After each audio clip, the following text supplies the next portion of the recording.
Hello दोस्तों, कैसे हैं आप सभी। मैं संदीप चौधरी आप सभी का फ्यूचर क्लासेस में स्वागत करता हूं। आज हम हिस्ट्री की क्लास लेने वाले हैं आपकी।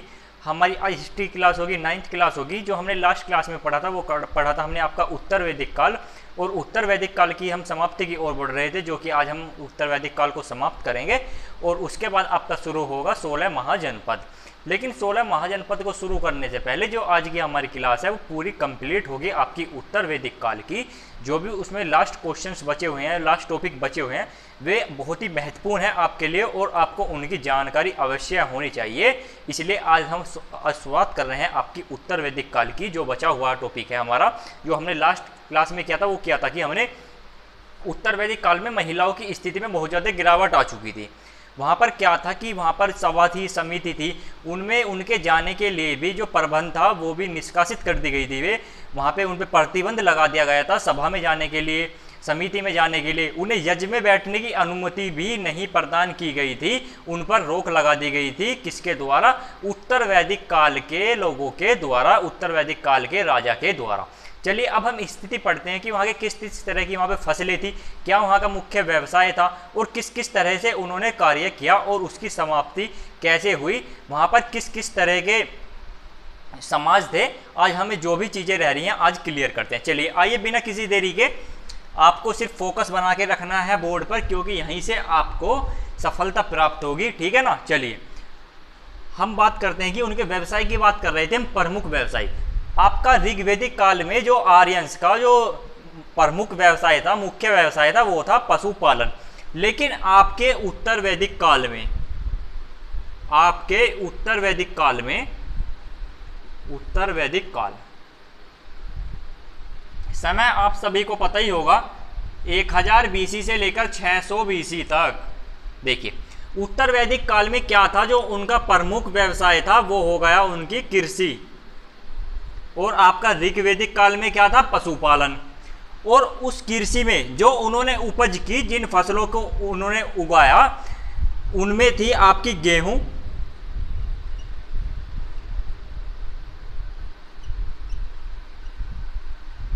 आपकी थी चावल,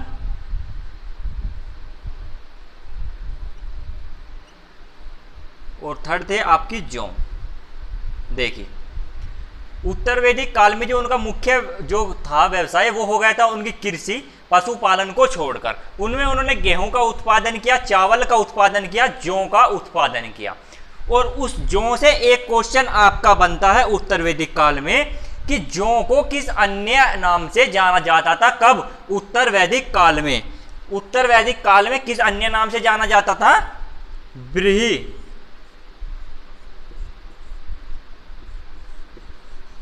देखिए अगर आपका क्वेश्चन व्यवसाय के ऊपर उठकर आता है उत्तर वैदिक काल से, तो क्वेश्चन उठकर आएगा आपका जौ से।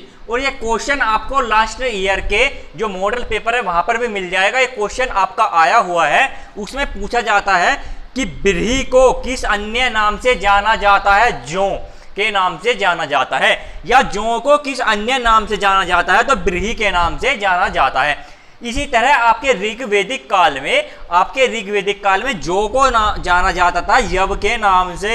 ये देखिए आपके ऋग्वैदिक काल और आपके उत्तर वैदिक काल में दोनों में डिफरेंस आ गया, मुख्य अंतर आ गया। वहां पर जौ को यव से जाना जाता था और यहां पर जौ को व्रीहि के नाम से जाने लगा। वहां पर जो महिलाओं की स्थिति थी बहुत अच्छी थी, लेकिन उत्तर वैदिक काल में महिलाओं की स्थिति में बहुत ज्यादा गिरावट आ गई। चलिए नोट कीजिए, बहुत ही महत्वपूर्ण चीजें हैं आपके लिए जितनी भी बोर्ड पर लिखी गई हैं, आपको एक भी चीज नहीं छोड़नी है। चलिए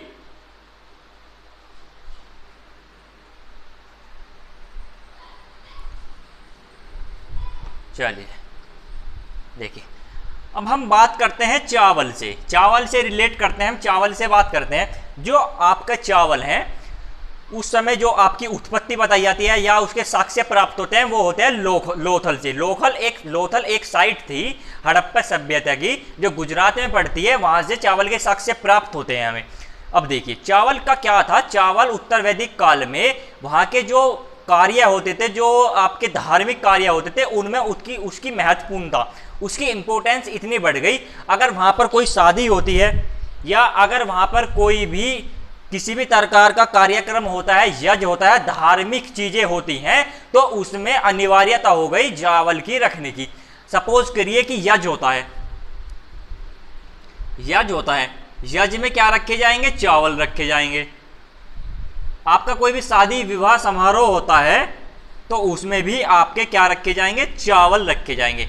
और ये परंपरा आप आज भी देखते हैं, कलयुग में भी देखते हैं कि आपके यहाँ पर शादी होती है या कोई भी या धार्मिक चीज़ें होती हैं, आपके यहाँ पे कोई भी यज्ञ होता है तो उसमें आप चावल देखते हैं, हल्दी देखते हैं, उसके अंदर ये सभी चीज़ें आपको देखने के लिए मिल जाएगी। और ये चीज़ें आपकी आती कहाँ से हैं? इसकी उत्पत्ति कहाँ से होती है? वो होती है आपकी उत्तर वैदिक काल से। जो चावल था वो बहुत ही शुभ माना जाता था आपका उत्तर वैदिक काल में धार्मिक कार्यों के लिए, और आज भी शुभ माना जाता है आपके धार्मिक कार्यों के लिए। चलिए नोट कीजिए।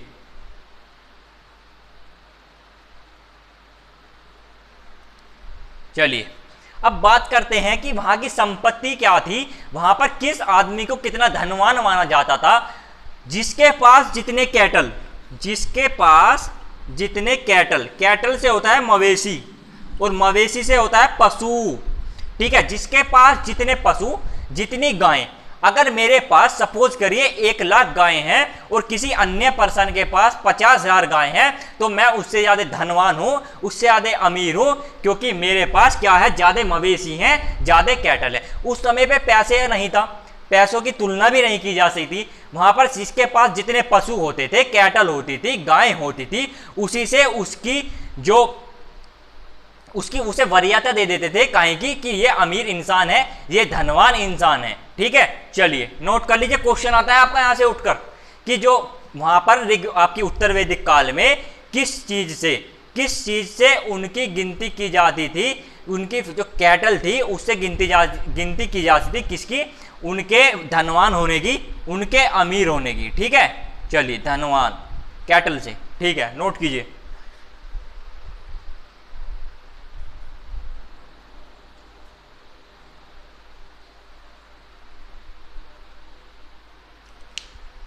चलिए आपको चीज़ें सभी नोट करते हुए चलना है। देखो जो भी मैं आपको ये चीज़ें कराना हूँ ना, ये बहुत महत्वपूर्ण है, ठीक है ना। ये आपको ज़रूर पढ़नी है और क्वेश्चन आप इन्हीं में से देखोगे। अगर आप इन्हें छोड़ देते हो ना तो क्वेश्चन जो आपका बनता है वो यहीं से बनता है। आप क्या करते हो कि क्वेश्चन याद कर लेते हो, आपने मॉडल पेपर उठाया, क्वेश्चन थे, उसमें टिक मार्क मारा, आंसर शीट में से देखा, और आप 2 दिन पीछे देखते हो कि वो आपकी मेमोरी से गायब हो जाता है, क्योंकि आपने उसकी डेस्क्रिप्टिव नहीं पढ़ा, आपने उसकी गहराई नहीं पढ़ी कि ये चीज़ें आ कहाँ से रही है। ये आज से पहले आपने सोचा कि हम चावल को शुभ कार्य में किस लिए रखते हैं, आज पढ़ा ना आपने, आप चावल को किस लिए रखते हैं, क्योंकि हमारे उत्तर वैदिक काल से ये परंपरा चलती आ रही है कि वहाँ पे महत्वपूर्णता थी, इंपॉर्टेंस थी चावल की, शुभ कार्य में रखा करते थे। तो ये चीज़ें अगर आपको तभी पता चलेगी जब आप उसे गहराई से पढ़ेंगे, उसका बेसिक पढ़ेंगे, उसकी डीपनेस पढ़ेंगे, ठीक है ना। चलिए अब हम बात करते हैं कि देखो सीरा,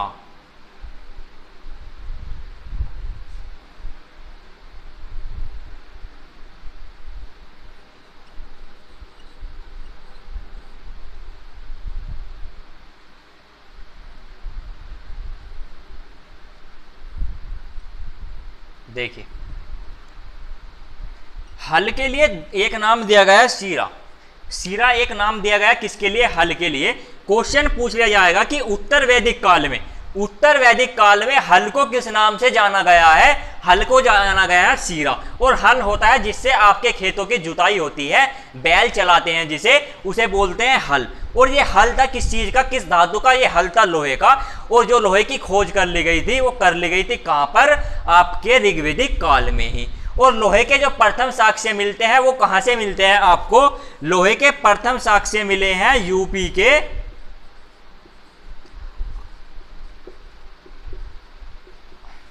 अतरंजी खेड़ा। देखिए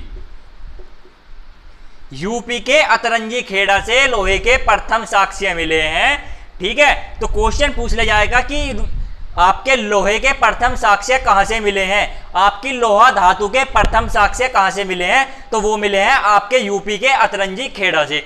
उस अतरंजी खेड़ा से लोहे के साक्ष्य मिलने के बाद क्या हुआ? जब लोहे का की जो खोज की गई, लोहे की खोज की गई, लोहे धातु की, तो सबसे पहले क्या बनाया गया? हल बनाया गया लोहे का। उस हल को बनाने के बाद उसे उत्तर वैदिक काल में नाम दे दिया गया सीरा। ठीक है, सीता, सीता का नाम दिया गया किसे? भूमि को, जमीन को। आज हम जिस जमीन पर, जिस धरती पर खड़े हैं, जिस पर रहते हैं, जिस पर हम फसल उगाते हैं, जिस पर हम मकाने बनाते हैं, जिस पे हम जिस भी तरह का हम उस पर कार्य कर रहे हैं जमीन पर, उसे एक नाम दे दिया गया, भूमि का एक नाम दे दिया गया सीता। कहां पर? उत्तर वैदिक काल में। क्वेश्चन पूछ लिया जाएगा जमीन को या भूमि को सीता नाम कहां पर दिया गया है, तो वो दिया गया है आपका उत्तर वैदिक काल में। चलिए नोट कर लीजिए।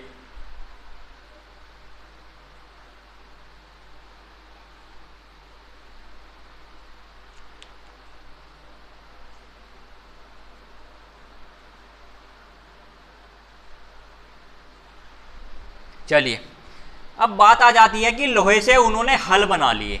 हल बनाने के बाद उन्होंने लोहे से हथियार बनाना भी शुरू कर दिया। हथियार, चलिए उत्तर वैदिक काल में क्या बनाए उन्होंने? हथियार। किस धातु से? लोहे से। क्वेश्चन पूछ लिया जाएगा प्रथम हथियार किस धातु से बनाए गए, तो वे लोहा से बनाए गए। ठीक है, चलिए अब आपकी एक जगह पड़ती है उत्तर प्रदेश के अंदर, कौशाम्बी। क्या पड़ती है? कौशाम्बी।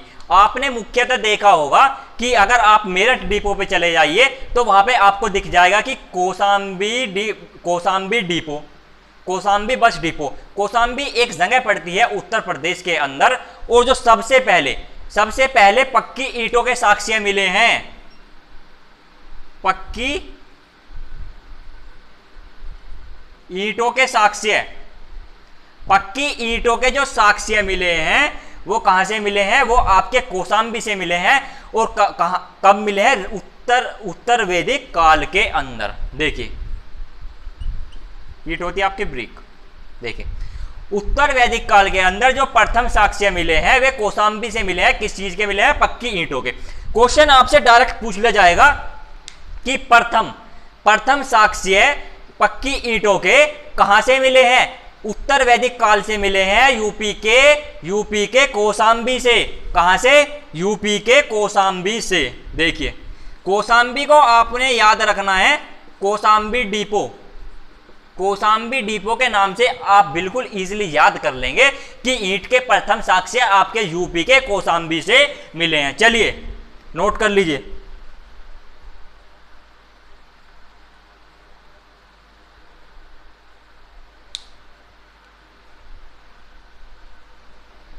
देखिए जो आपका उत्तर वैदिक काल था उसमें क्या था? जो आपके वाणिज्यिक व्यवहार, जो आपके वाणिज्य व्यापार थे उसके साक्ष्य प्राप्त नहीं होते। वाणिज्य से आप समझ सकते हैं कि आपका जो लेन देन की परंपरा होती है, जो पैसों की परंपरा होती है, उस समय पर वो दिखाई नहीं देती है। आपके ऋग्वैदिक काल में भी वो नहीं थी। आपके ऋग्वैदिक काल में भी वस्तु विनिमय प्रणाली थी और आपके उत्तर वैदिक काल में भी वस्तु विनिमय प्रणाली थी, लेकिन वो कम हो चुकी थी, वो घट चुकी थी।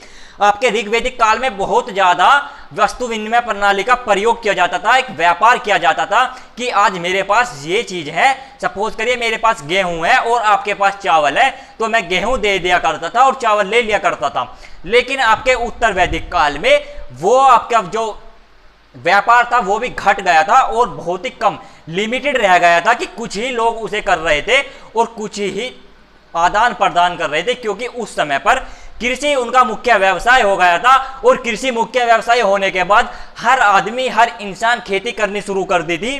वे वहां पर गेहूं भी बोना शुरू कर दिया था, जौ भी बोना शुरू कर दिया था और चावल भी बोने शुरू कर देते। इसलिए व्यवसाय घट गया, व्यापार घट गया क्या लोगों का, कि एक दूसरे से उन्होंने आदान प्रदान करना बंद कर दिया। बहुत ही लिमिटेड तरीके से उनका व्यापार रह गया था। कौन सा? वस्तु विनिमय प्रणाली। चलिए यह बात हम यही खत्म करते हैं और आगे चलते हैं।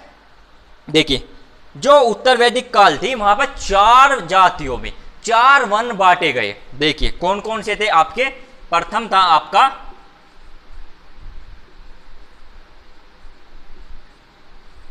ब्राह्मण, ठीक है।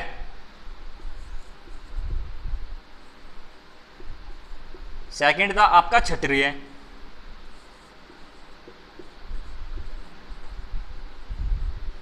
वैश्य, शूद्र। देखिए शूद्र, देखिए अगर आपको मैं जैसे ये लिख रहा हूँ हिंदी में, अगर इसमें कोई भी स्पेलिंग या वर्ड की या किसी भी चीज़ की शब्द की गलती होती है तो आप उस पर बिल्कुल भी ना जाए, उस पर अन्यथा बिल्कुल भी ना जाए, क्योंकि देख इन चीज़ों से यहाँ पे कोई भी फर्क नहीं पड़ने वाला है। ना तो मेरी यहाँ पे कोई कॉपी चेक हो रही है, ना मैं किसी एग्जाम कॉलेज के यूनिवर्सिटी के एग्जाम दे रहा हूँ, ना ही आप दे रहे हैं, और ना ही ये चीज़ आपको वहाँ पर लिखनी है। सिर्फ वहाँ पे आपको टिक मार्क क्वेश्चन आएंगे, आपको याद रखना है ब्राह्मण, क्षत्रिय, वैश्य, शूद्र। देखिए ब्राह्मण कौन थे? ब्राह्मण थे जो अध्ययन करते थे। क्या करते थे? अध्ययन करते थे या अध्यापन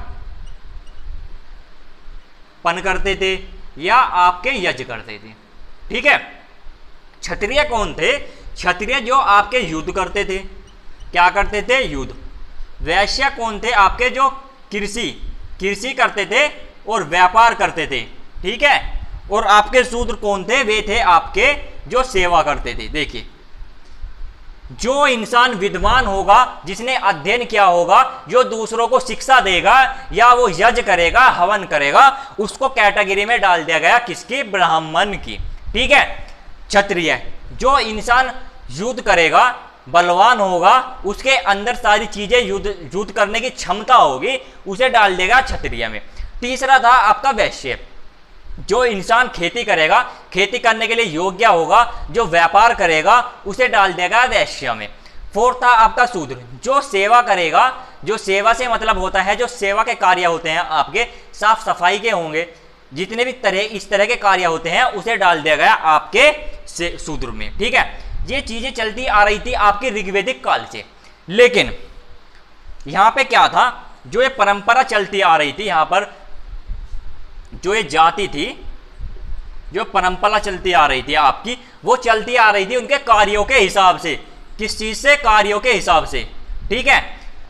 जिस तरह का कोई इंसान कार्य करेगा वो उस जाति में, उस वर्ण में डाल दिया जाएगा, ना कि उसकी मूलभूत जाति क्या है, उसकी जाति कुछ भी हो, लेकिन उसके कार्यों के हिसाब से, उसकी बुद्धि के हिसाब से, उसके बलवान होने के हिसाब से, उसके सेवक होने के हिसाब से, उसके व्यापारिक होने के हिसाब से उसे डाल दिया जाता था उसके जाति वर्ण में। लेकिन उत्तर वैदिक काल में ये सब बदलाव कर दिया गया, चेंज कर दिया गया, और ये फिक्स कर दी गई किस लिए? ये डाल दी गई जाति के हिसाब से, वंशानुक्रम में।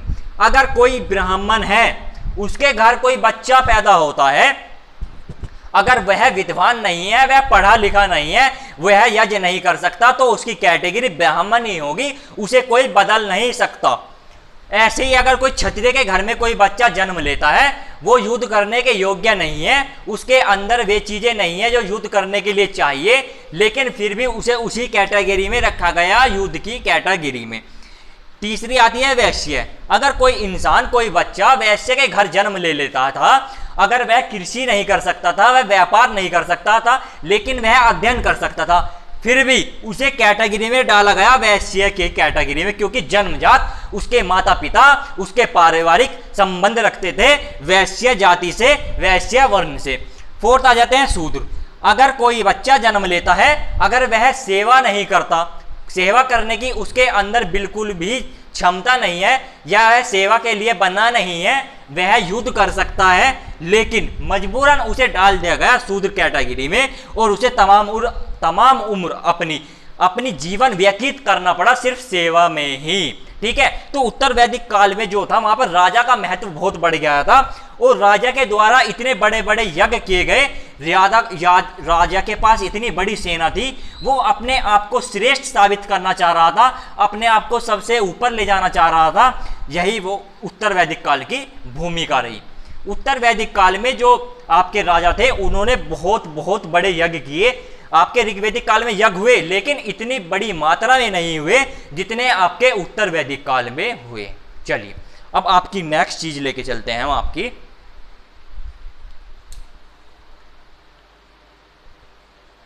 देखिए जो आपकी गोत्र व्यवस्था है, कौन सी व्यवस्था? गोत्र व्यवस्था। आप जानते हो ना कि जैसे गोत्र होते हैं, देखिए और जाति का तो मुझे नहीं पता, लेकिन अपनी जाति का पता है। जैसे हमारी जाति में जाट में होते हैं, जैसे सपोज कर लीजिए कि मलिक होते हैं, बालियान होते हैं, या आपके चहार होते हैं, या आपके राणा होते हैं, राठी होते हैं, खत्री होते हैं, या आपके देशवाल होते हैं, तोमर होते हैं, बहुत सारे गोत्र हैं, अनेकों गोत्र हैं। इस तरह की गोत्र व्यवस्था ऐसी आपकी होती है, ब्राह्मण में भी होती है, आपकी जो शर्मा होते हैं, पंडित होते हैं, उनमें भी होती है। आपकी सभी जातियों में पाई जाती है गोत्र व्यवस्था। और ये गोत्र व्यवस्था आई कहां से, आपकी इसकी शुरुआत कहां से होती है, इसकी नींव कहां से पड़ती है, इसकी जड़ कहां पर है? तो इसकी जड़ है कहां पर? उत्तर वैदिक काल। उत्तर वैदिक काल। देखिए क्वेश्चन आता है यहां से, बहुत महत्वपूर्ण है। क्वेश्चन पूछ लिया जाएगा गोत्र व्यवस्था की जड़ कहां से मिलती है, उसकी स्थापना कब हुई, या उसके रचना कब हुई, या उस गोत्र व्यवस्था का आपको साक्ष्य कहां से मिलता है, प्रमाण कहां से मिलता है? तो वो मिलता है आपकी उत्तर वैदिक काल से। उत्तर वैदिक काल से ही आपकी गोत्र व्यवस्था शुरू होती है। ठीक है, चलिए नोट करिए इसे।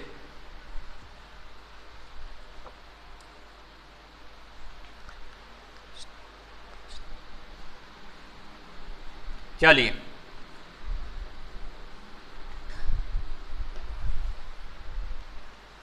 देखिए, अब बात करते हैं हम आपकी आश्रम। आश्रम से आप सभी जानते हैं, आश्रम एक ऐसी संस्था है जिसके अंदर आदमी अपना संपूर्ण जीवन व्यतीत करता है बिना किसी लोभ के।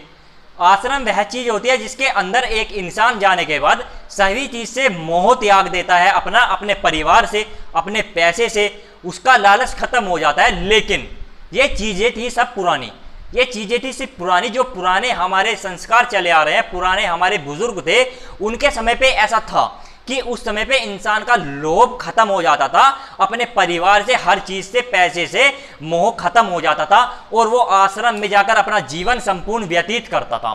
ठीक है, लेकिन आज क्या है, आज एक व्यापार बन गया है, एक धंधा बन गया है कि आश्रम में चले जाते हैं और उसके बाद क्या है, एक अच्छा जीवन यापन करते हैं। देखिए 4 तरह के आश्रम बताए गए हैं। कितने? 4 तरह के, 4 तरह के आश्रम। देखिए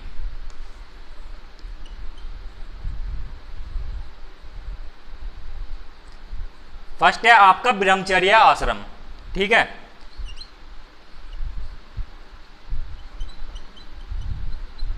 सेकंड आपका गृहस्थ आश्रम,